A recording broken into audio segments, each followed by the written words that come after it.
Boa noite. Enquanto o pessoal vai entrando na live.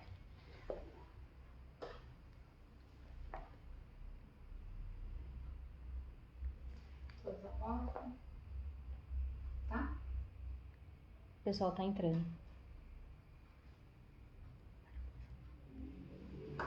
Boa noite a todos. Hoje nós estamos aqui no Instituto Érica Teixeira, no IET, e vamos fazer uma live sobre o sensor, o sistema de mapeamento por pressão. Eu sou a Carla, terapeuta ocupacional, trabalho no IET com educação e treinamento, consultoria e avaliação de pacientes. E estamos com o Paulo. Olá, boa noite, eu sou o Paulo, sou terapeuta ocupacional, doutor em terapia ocupacional também, e atualmente atuo aqui no Instituto Érica Teixeira, tanto com a parte clínica quanto a parte científica do Instituto, na parte de treinamentos, revisão e evidência da prática em terapia ocupacional. Hoje nós vamos dar início a essa live falando sobre o sistema de mapeamento de pressão e como isso é aplicado na nossa prática e principalmente como nós utilizamos esse sistema aqui no IET. Vamos lá? Então, o Exensor, do sistema de mapeamento por pressão, né, é um equipamento de alta tecnologia, é um produto canadense, né, e algumas instituições no Brasil possuem, e aqui no IET é a única clínica privada no Brasil que possui esse serviço.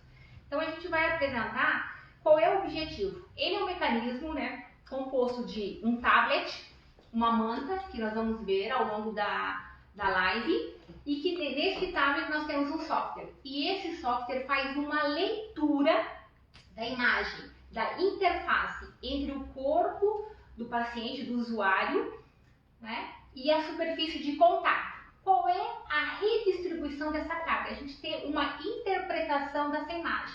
Um dos principais objetivos desse tipo de avaliação é auxiliar na prevenção das lesões por pressão, ou para os pacientes que já apresentam uma lesão por pressão, auxiliar na escolha da melhor almofada. Então a gente precisa interpretar qual é essa distribuição de carga que existe entre a interface do corpo e da superfície de contato, certo? Ele mede, o sensor no tablet, ele mede por milímetros de mercúrio, certo? Então cada quadrado desse, cada centímetro dessa manta tem um sensor e que vai medindo a distribuição da carga, qual é o peso corporal que vai fazendo.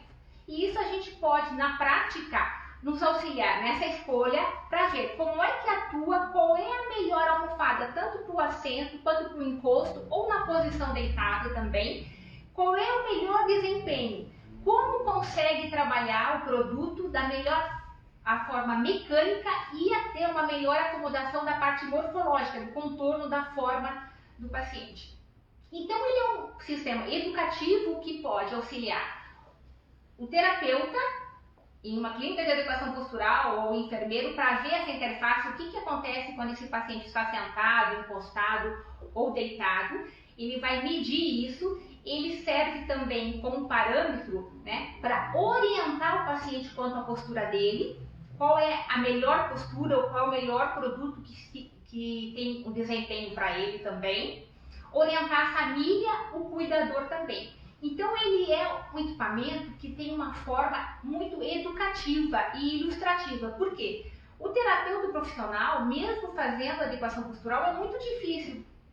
Quando nós prescrevemos uma almofada, fizemos uma adequação postural, você tem esse parâmetro para você medir o que acontece nessa interface, né? Muitas vezes a gente mede através das mãos ou a questão visual. Ele não, ele mostra com sensores rápidos e precisos, com alta confiança, essa imagem, como está essa redistribuição de carga da postura, tanto sentado quanto deitado. E eu posso utilizar esse equipamento tanto para infantil quanto para adulto.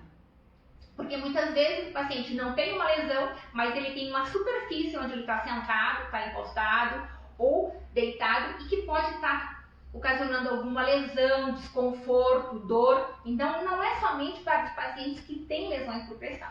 Então ele faz essa interface e a gente consegue ter uma interpretação melhor dessa imagem, desse equipamento. Okay? E eu posso daí colher várias imagens, né? Posso fazer várias imagens através do sensor desse tablet. Eu vou coletar essas imagens e vou interpretá-las. E posso fazer comparativos também. Esses comparativos, então, imagine, na hora que o paciente, a gente vai fazer a prática, estiver sentado, imagine aqui a minha mão, né? Eu tenho essa distribuição de carga aqui nessa superfície do assento. Tanto pode ser sentado, no encosto também, ou na superfície deitada. E eu faço esse comparativo depois. Eu vou medir o coeficiente de variação. Quanto que eu tenho? O menor pico, o maior pico, qual é a média? Tudo isso dentro dos parâmetros. E a gente utiliza uma escala que é até 150 milímetros. Ele vai de 5, ele mede de 5 milímetros a 200 milímetros.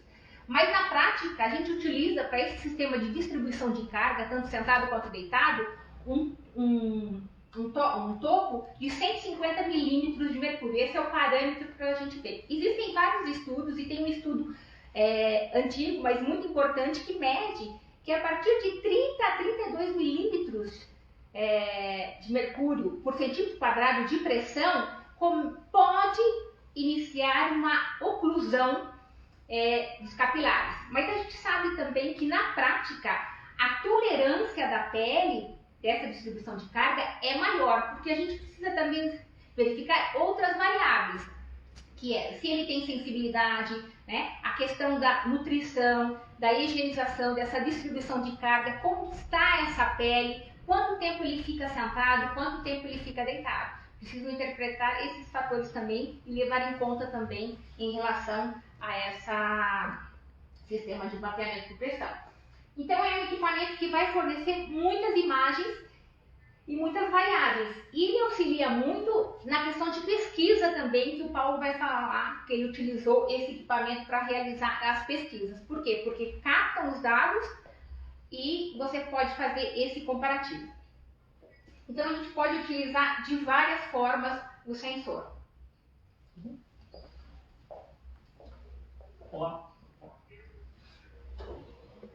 Conforme a Carla falou, esse é um sistema de grande importância para a nossa prática clínica, por mostrar em tempo real como está a distribuição de pressão na interface entre a nádega e o assento da cadeira de rodas.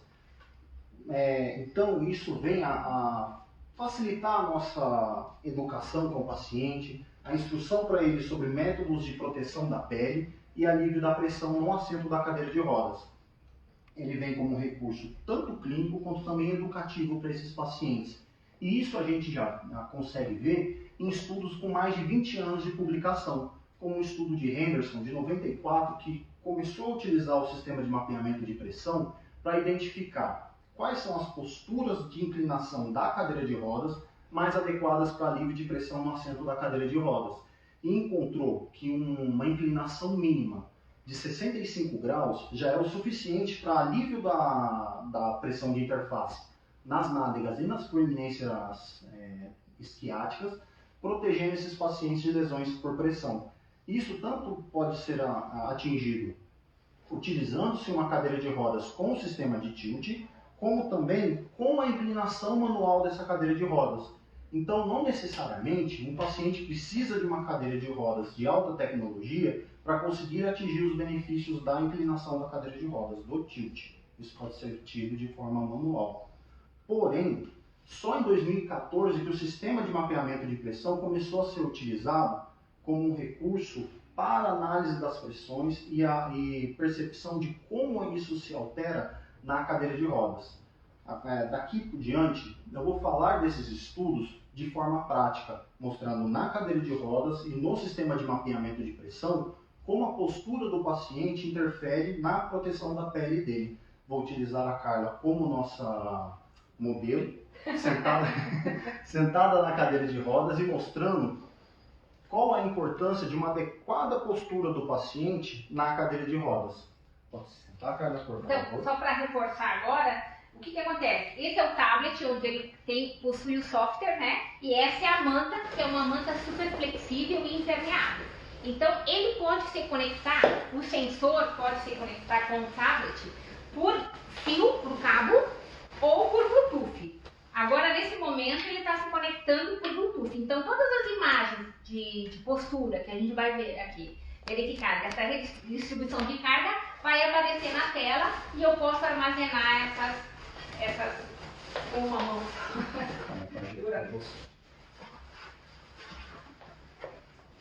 Ok? Então eu estou sentando numa almofada de espuma comum, né? Mas é para a gente analisar como que é essa imagem.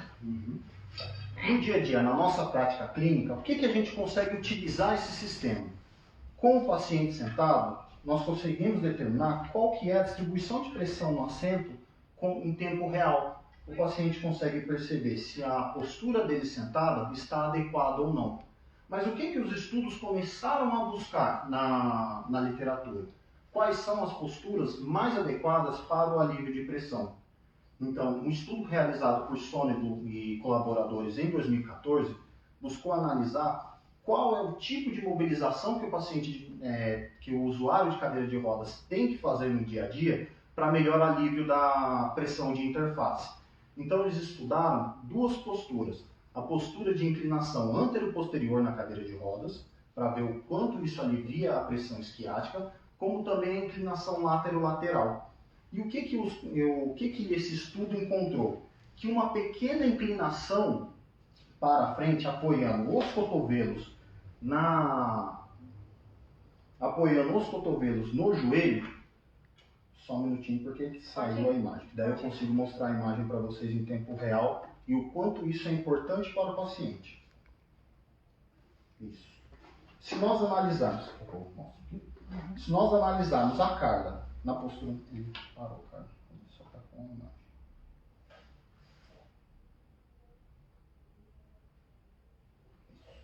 Se nós analisarmos a imagem da carga sentada a 90 graus, nós vemos que ela tem uma grande descarga de peso e um pico de pressão nas regiões dos isquios. E o que o estudo de Sonnebloom e colaboradores encontrou? Que uma pequena inclinação com os cotovelos sobre o joelho já são suficientes para aliviar a pressão nessa região de risco de desenvolvimento de lesões de pressão. Porém, ainda colocando essa pessoa em um certo nível de risco. Porque se considerarmos a Carla é uma pessoa saudável, sem comprometimento da sua massa muscular, então ela consegue ter uma boa distribuição de pressão. Mas o que eles encontraram para esses pacientes sendo mais adequado?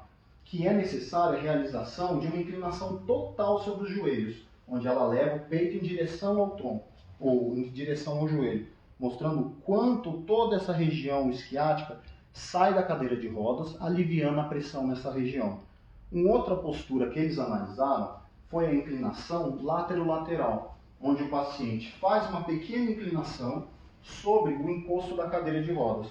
Dá para ver nessa imagem que quando ela faz uma pequena inclinação, uma parte da anatomia do paciente sai da cadeira de rodas, aliviando aquela região. Então, o que os autores indicam nesse estudo? Que a cada 20 minutos, uma dessas posturas seja realizada. Tanto a inclinação total sobre os joelhos, com o peito sobre os joelhos, como também a inclinação para os lados, onde o paciente tem que realizar, no mínimo por 2 minutos cada uma dessas posturas. Tendo em mãos esse estudo de Sonnebloom, a gente quis entender também quanto a descarga e a área de contato sobre o assento da cadeira de rodas também influencia a distribuição de pressão no assento da cadeira. Então, o meu estudo de mestrado buscou analisar se diferentes posturas na cadeira de rodas também são fatores de risco para o desenvolvimento de lesões por pressão.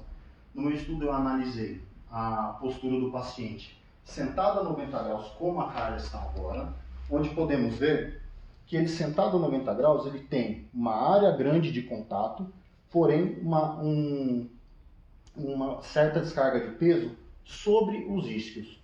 Já quando a gente diminui essa área de contato, quando o paciente cruza as pernas uma sobre a outra, o que nós percebemos? Que a manutenção dessa postura diminui a área de contato e aumenta o risco de desenvolvimento de lesões por pressão na região isquiática. E o porquê que isso acontece? Porque o paciente diminui, o usuário da cadeira de rodas, diminui a sua área de contato com o assento e permanecendo nessa posição por longos períodos, coloca-se em risco o desenvolvimento de pressão nessa região. E o que a gente também encontra muito na nossa prática clínica? Pacientes onde usuários de cadeira de rodas com uma cadeira mal prescrita, onde o apoio de pés é mais elevado do que deveria. Então, olha o que acontece na imagem em tempo real quando se eleva o apoio de pés. Diminui-se a área de contato, aumentando a pressão sobre os isquios e colocando o usuário de cadeira de rodas em desenvolvimento de lesão nessas regiões.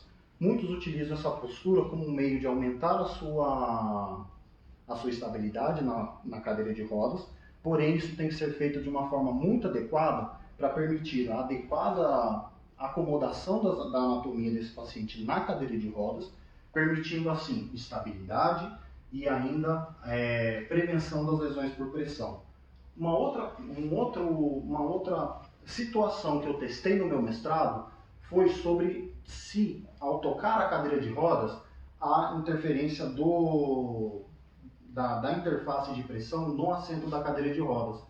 E eu encontrei que, mesmo o paciente estando bem sentado na cadeira de rodas, com uma almofada adequada, ao fazer o toque da cadeira de rodas ou a propulsão da cadeira de rodas elétrica motorizada, com o impacto no solo, passando por diferentes irregularidades, isso também eleva a interface de pressão, ampliando essas regiões em vermelho que nós vemos aqui no gráfico.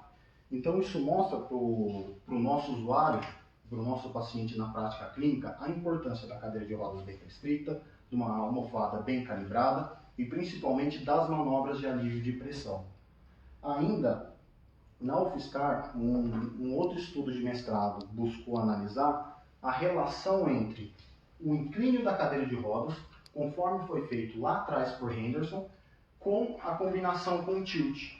E a Luma Gradin encontrou que a combinação de 120 graus de reclínio do encosto da cadeira de rodas com 30 graus de tilt são suficientes para aliviar são mais eficientes para aliviar a pressão na região esquiática desses pacientes. E isso nós conseguimos mostrar de forma prática aqui com a Carla nessa cadeira de rodas, onde fazendo o tilt da cadeira de rodas, vocês conseguem ver que a pressão... Essas são as minhas nádegas, né? Isso. Conseguimos ver que a pressão sai da região... Deixa eu ver bem um pouco. Conseguimos ver que ela tem uma descarga de peso no encosto da cadeira de rodas, aliviando toda essa região do isquio e dos glúteos, colocando-a em proteção, em prevenção de uma lesão por pressão. Então, para aqueles pacientes que não conseguem fazer aquelas mobilizações que eu mostrei do estudo de Sonnenbluh, esse daqui é um ótimo recurso para a prevenção das úlceras de pressão. E isso vale considerar, né, que eu também não estou numa almofada adequada, né? Não seria a almofada eleita para minha melhor descarga. A gente conseguiria um resultado melhor também em relação a essas imagens. E isso a gente comprova na nossa prática clínica. Eu tenho um caso clínico para descrever para vocês, que foi um tetraplégico, menino jovem, teve uma lesão cervical por acidente automobilístico e ele não conseguia ficar sentado por mais do que 40 minutos na cadeira de rodas.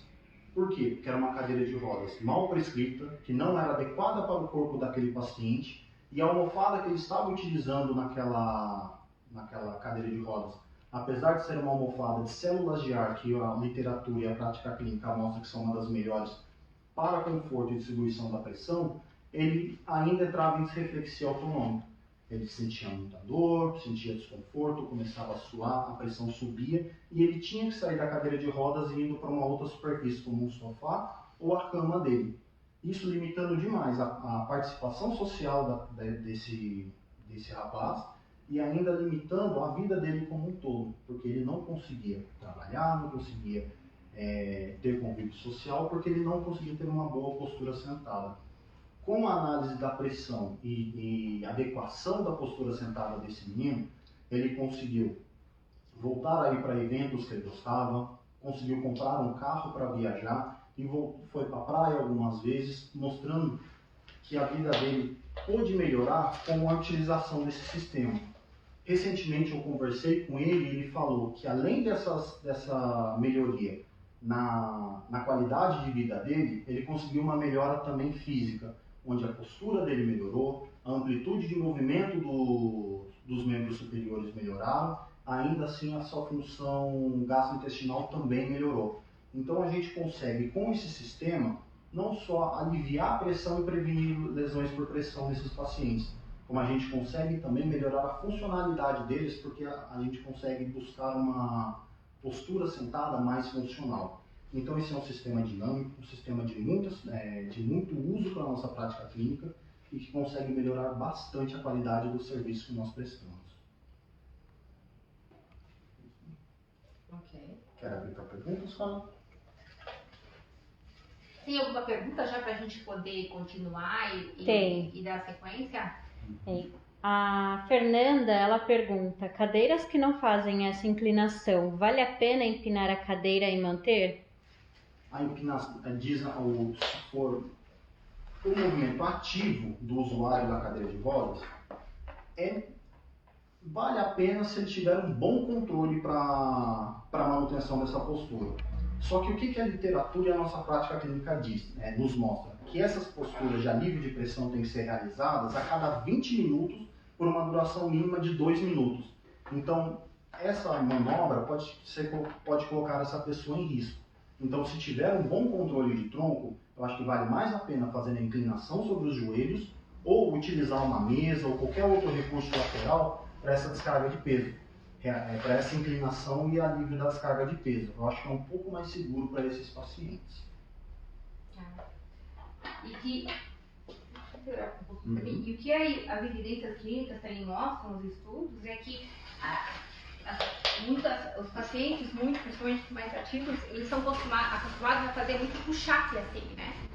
E isso, ao longo do tempo, porque são muitos anos de uso de cadeira de roda, muito tempo de lesão, há uma sobrecarga dessas articulações dos membros superiores. Então, o sensor mostra isso, comprova ainda mais que é muito mais eficiente, se possível, ele fazer essa inclinação, quando ele faz essa inclinação, do que se ele alivia dessa forma, ele pode tanto fazer isso, como o Paulo citou, essas inclinações laterais são tão eficientes quanto, então, inclinação anterior, as inclinações laterais, o tilt, ou possível inclinação posterior da cadeira, se às vezes o cuidador pode fazer esse tipo de movimento com a cadeira, se a cadeira não tiver um tilt, um balance, tão eficiente quanto fazer isso e não causam essas lesões. Então é muito importante, porque às vezes o paciente, muitas vezes, imagina, durante anos, 5, 10, 20, às vezes 30 anos de cadeira de rodas, fazendo essa sobrecarga. Então, já tem uma diminuição de força, de musculatura, e fazendo essa sobrecarga com o tempo vão ocasionar mais lesões. Até porque ele precisa também dos membros superiores quando ele é independente nas transferências. Então, isso acaba gerando mais dependência ao longo do tempo por causa dessas lesões por esse tipo de uso. E apesar do push-up conseguir aliviar a pressão ali por algum período enquanto o paciente está fazendo a elevação do corpo, ele ainda se coloca em risco na hora que ele retorna. Porque em função da perda de massa muscular e da falta de força desses pacientes, quando eles retornam para o assento da cadeira de rodas, eles costumam voltar de uma vez só, dando um impacto naquela superfície. E isso aumentando o risco de lesão de pressão, porque você sempre está realizando uma pancada e uma deformação mecânica das células dessa região de interface. Então o push-up não é a melhor postura para ali. Muito bem lembrado, Paulo, porque isso são considerados os microchoques. Se você fazer isso, então às vezes são pacientes superativos, que são independentes, que transferem da cadeira de rodas sozinho, não necessitam de auxílio, são independentes, mas ao longo do tempo acabam desenvolvendo algum tipo de lesão por pressão. Por quê? Porque esse microchoque ao longo do tempo, então você tem que pensar que é a pele, pouca musculatura, quase nenhuma, e o osso. Então, muita protuberância óssea nessa região, dos isquios e do cóccix. Então, de tanto ele fazer isso, acaba tendo um microchoque e há uma lesão, há uma deformação celular por causa disso. E que pode ocasionar ao longo do tempo lesões por pressão. O mesmo acontece quando, o sensor já mostrou também, quando você está fora, andando fora com a cadeira e a trepidação da cadeira, assim, porque as calçadas não são adequadas, né? As ruas não são adequadas para usar, ou às vezes até em algum outro tipo de calçadão que você tá, essa trepidação que a cadeira às vezes não consegue absorver esse choque, esses microchoques, também ao longo do tempo podem vir a desenvolver lesões por pressão, em casos específicos. E nós conseguimos mostrar para o paciente que o quanto essa manobra pode ser nociva. Porque aqui no sensor, quando a carga sobe no push-up, mantém na altura, Carla, por favor. Nós temos a retirada de toda a estrutura, toda a anatomia da carga saiu do assento da cadeira de rodas. Mas quando ela volta do push-up, olha como ela dá um impacto na cadeira, no assento. O pico que faz. O pico de pressão que ele faz. Então imagina isso várias vezes ao longo do dia, na hora do toque da cadeira de rodas, como mostrou no meu estudo, e na irregularidade dos pavimentos. Isso põe o nosso paciente em risco de desenvolvimento de úlcera de pressão, o usuário da cadeira de rodas. E muitas vezes a pele não se rompe, não chega a ter uma lesão por pressão, né? Mas você fica sensibilizado esse local com dor. Então, às vezes, não só o adulto, o infanto-juvenil, né? Ou até a gente consegue ver crianças que não têm um grande risco de desenvolver lesões por pressão, mas se estão numa superfície muito rígida e o próprio movimento da espasticidade, essa fricção, esse cisalhamento, esse movimento que faz sobre a superfície, com o tempo também sensibiliza a pele. Então não tem uma lesão aberta, não? Mas essa pele está muito sensibilizada e isso gera mais dor e isso interfere diretamente no comportamento da criança, porque ela se sente desconfortável na superfície, esse movimento gera mais desconforto, mais instabilidade e é uma alteração maior ainda do padrão do tônus muscular, se torna mais espástica, né? mais rígida. Por quê? Porque se sente desconfortável na superfície. Mais alguma pergunta? A gente tem mais uma pergunta. Qual tipo de almofada hoje mais indicada por vocês? Olha, não existe uma almofada ideal que atenda a todos os usuários de cadeira de rodas, tanto infantil quanto adulto. O que se percebe com os estudos e com as avaliações de sensor também, que se usa, né, pelo mundo, existem características de almofadas para determinados nichos de pacientes, determinados grupos de pacientes. Então a gente sabe que os estudos mostram, até o Paulo também, o estudo mostrou, um paciente com lesão, né, com uma lesão que já tenha, que é de alto risco, com perda de sensibilidade, a almofada que melhor se comporta são as almofadas de ar com células interconectadas. Esse tipo de almofada que se comporta melhor. Pacientes mais ativos, né, são pacientes mais de risco moderado para baixo. Então, você pode mesclar almofadas híbridas com espuma e fluido, gel, né, espuma e ar. Você pode mesclar isso. Ou pode trabalhar com espumas viscoelásticas também. Então, quanto mais ativo, e principalmente também se ele tiver sensibilidade, abre um leque maior de produtos. Mas não existe uma almofada ideal para todos os pacientes. As almofadas, elas são como qualquer outro recurso de tecnologia assistiva. Nós temos que analisar o contexto dessa pessoa, o nível de atividade que ela realiza, para então determinarmos qual que é a melhor almofada para ela. Como a Carla falou, se é um paciente com risco mais alto, aí sim nós vamos partir para uma almofada de maior conforto, que envolva melhor a anatomia desse usuário, para que previna-o de uma úlcera de pressão. Se é um paciente mais ativo, a gente consegue uma almofada com menos acolchamento, com menos envolvimento, mas que permita função para esse paciente. Então, prescrever a almofada não é receita de bolo. É uma análise criteriosa do contexto de vida desse paciente. É conforme a necessidade, não conforme o diagnóstico, né? Você tem que traçar o perfil dele, ver a real necessidade dele, para daí poder indicar a almofada, fazer uma avaliação. o que nós percebemos? As almofadas de célula de ar, pelas pesquisas, também pelo meu mestrado, foram as almofadas que tiveram maior capacidade de envolvimento e distribuição de pressão.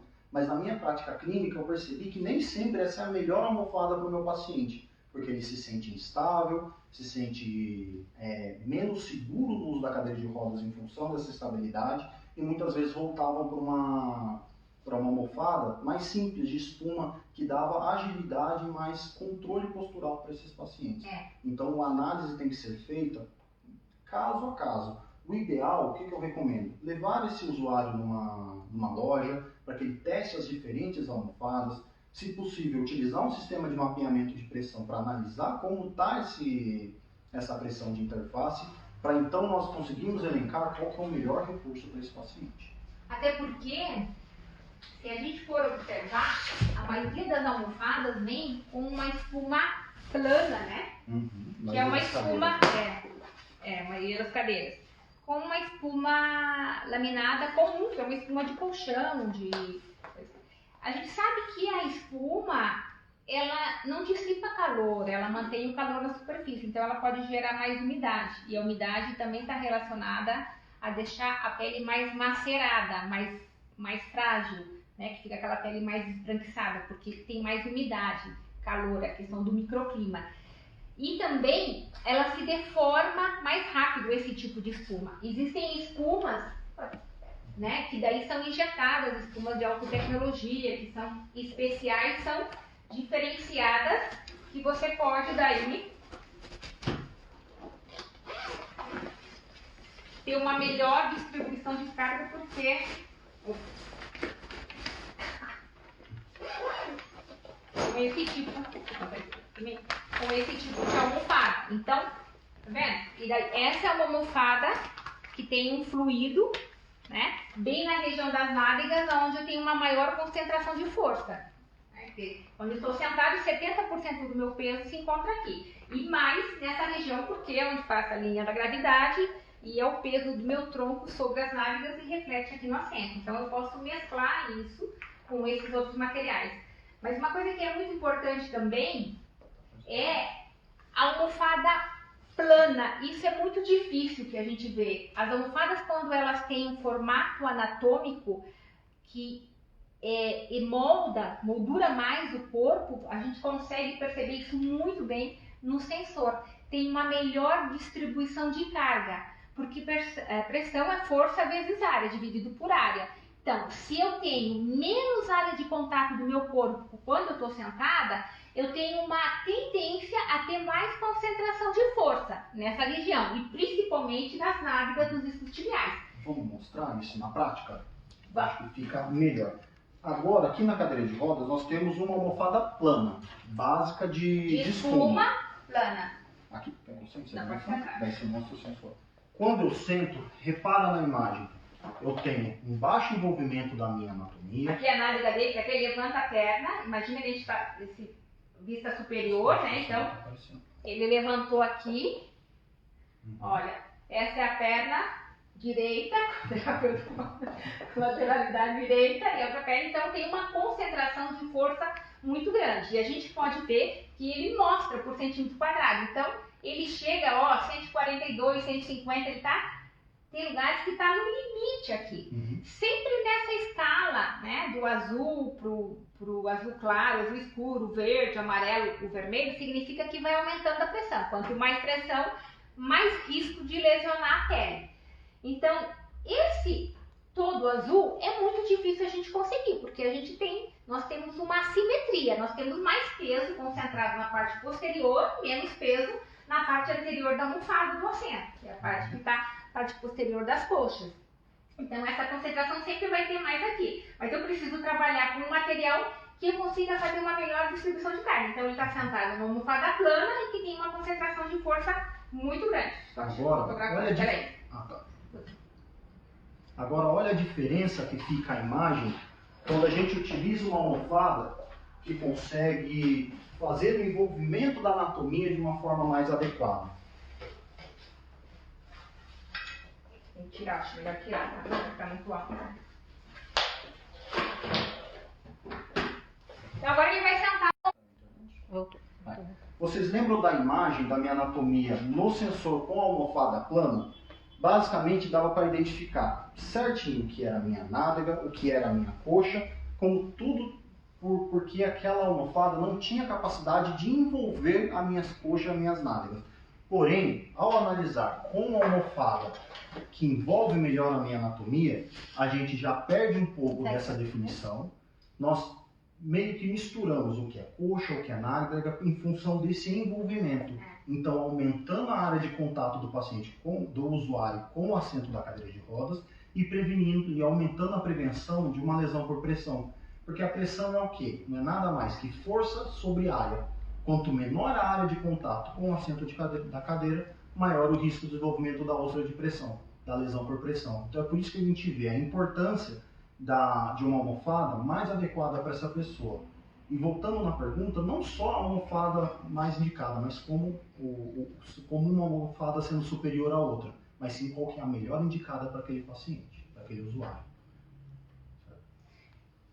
E daí, o que nós fizemos? Eu posso gravar um vídeo dele sentado, que é uma coisa muito interessante de a gente poder sair com o paciente fora, né, para ver o dia a dia dele, para ver como é que o equipamento que ele está utilizando, como que ele se comporta para essa redistribuição de carga, ou ele sentar estático. Então agora nós tiramos, essa almofada de ar não foi calibrada para ele, simplesmente colocamos no ar e ele sentou, e aqui ele numa espuma plana, e aqui ele numa almofada de ar. Então eu faço um comparativo, eu consegui captar essas imagens, posso captar vídeos também por tempo, né? Porque a tendência é sempre, principalmente quando eu começo com uma imagem tão forte assim, olha só, no mesmo local, eu clico em cima com o touch e eu verifico que aqui nesse ponto da nádega dele, eu cheguei a 171 milímetros de mercúrio em alguns pontos.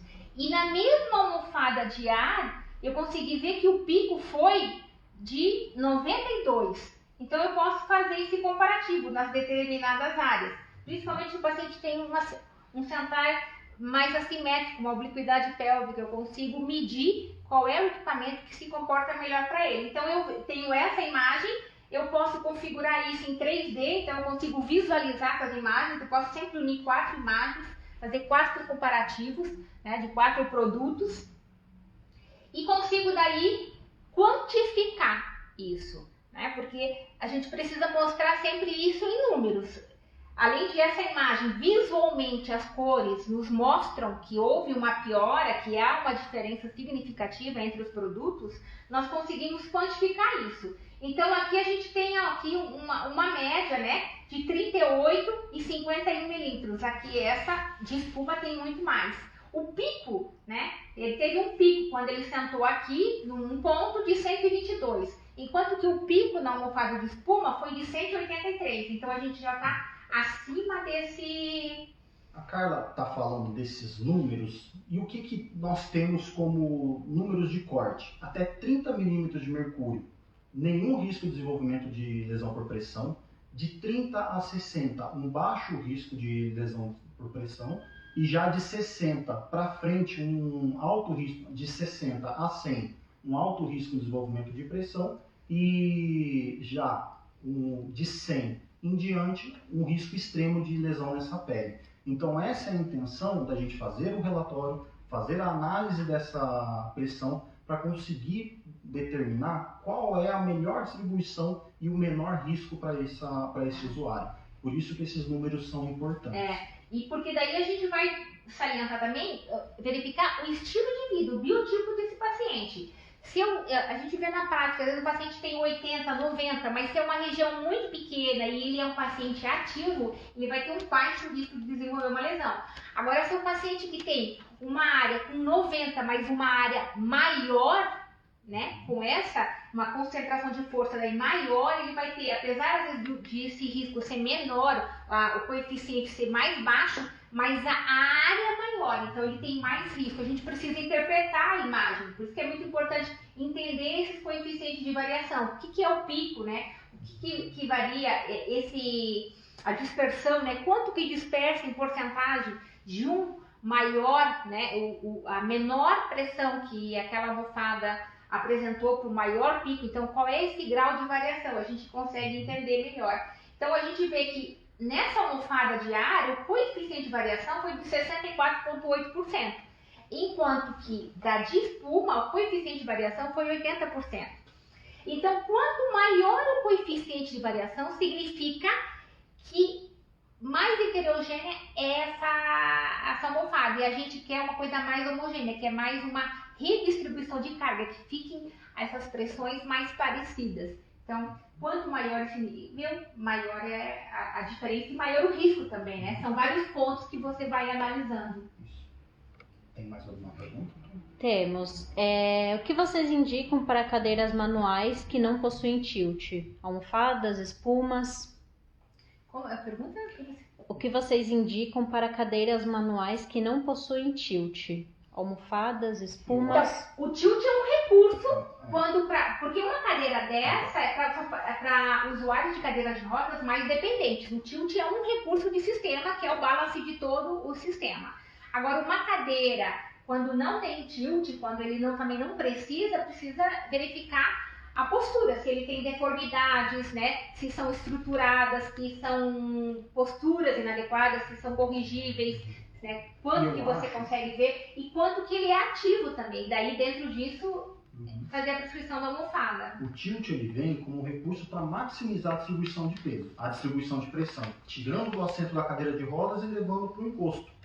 Então, se não é possível ter isso de forma estruturada na cadeira de rodas, nós podemos fazer a inclinação dessa cadeira utilizando o cuidador ou voltando naquelas posturas que nós falamos no início da live, ali na inclinação total para frente ou na inclinação lateral. Caso a pessoa não consiga fazer isso de forma ativa, nós podemos fazer isso com o auxílio do cuidador, onde o cuidador apoia a anatomia dessa pessoa, o tronco dessa pessoa.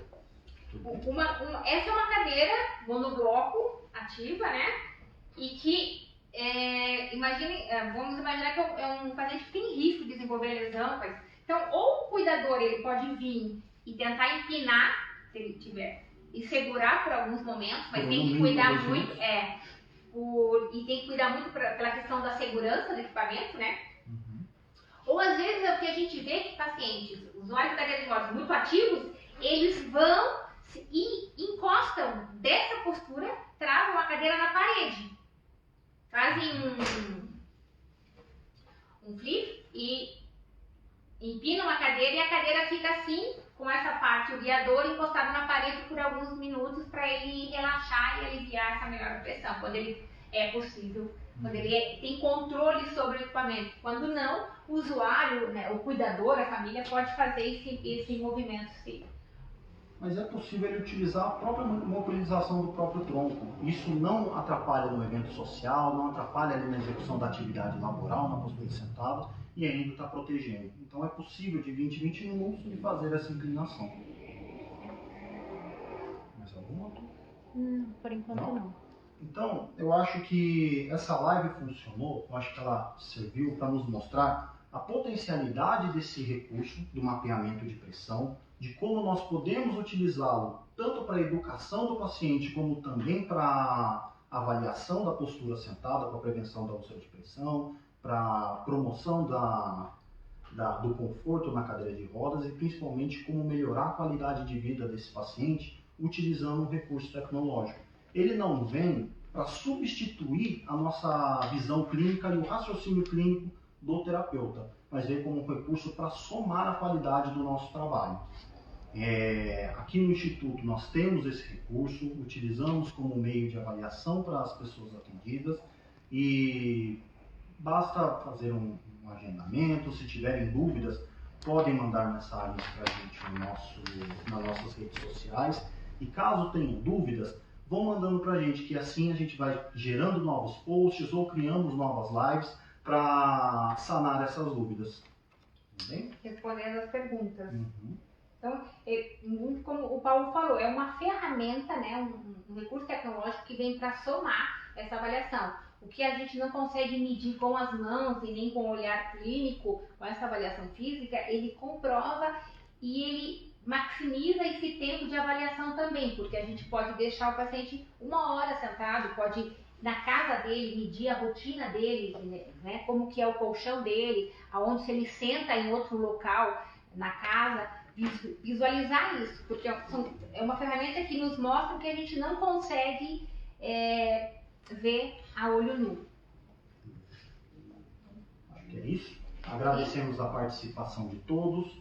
Caso tenham dúvidas, podem nos mandar nas nossas redes sociais, que nós vamos responder, vamos criar novos posts e vamos trabalhar da forma mais integrada possível entre a avaliação, entre os nossos recursos, o olhar clínico e no treinamento de vocês. Isso. Podemos gerar outras lives com as dúvidas de vocês, com uma questão mais específica, com casos mais específicos dentro da avaliação, utilizando o sensor ou não. Né? E estamos à disposição para qualquer dúvida que vocês tenham, podem escrever para o Instituto. Muito obrigado. E boa Obrigada, noite. Boa noite.